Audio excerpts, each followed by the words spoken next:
வணக்கம். அனைவருக்கும் தீபாவளி நல்வாழ்த்துக்கள்.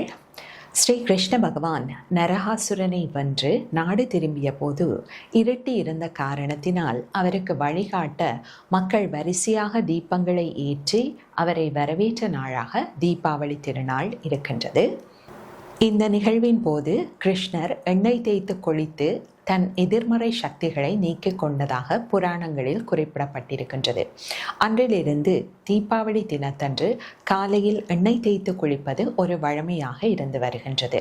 இது தவிர திருப்பாற்கடலை கடந்தபோது மகாலட்சுமி வெளிப்பட்ட நாளாகவும் இந்நாள் கருதப்படுவதனால் மக்கள் மகாலட்சுமி பூஜை செய்தும் தீபாவளியை கொண்டாடி வருகின்றார்கள். அத்தோடு ஸ்ரீராமர் தர்மத்தை நிலைநிறுத்த 14 ஆண்டுகள் வனவாசத்தை நிறைவு செய்து சீதாதேவியுடனும் லக்ஷ்மணனுடனும் மீண்டும் அயோத்தியா திரும்பிய நாளாகவும் இந்த நாள் கருதப்படுகின்றது. மக்கள் மகிழ்ச்சி வெள்ளத்தில் வரிசையாக தீபங்களை ஏற்றி அவர்களை வரவேற்ற நாளாகவும் இது கருதப்படுகின்றது. தீபாவளி என்பது எம்முள் இருக்கின்ற எதிர்மறையான எண்ணங்களை நல்ல எண்ணங்கள் வெல்லும் போது எம்முள் ஏற்படுகின்ற உள் ஒளியாக இருக்கின்றது.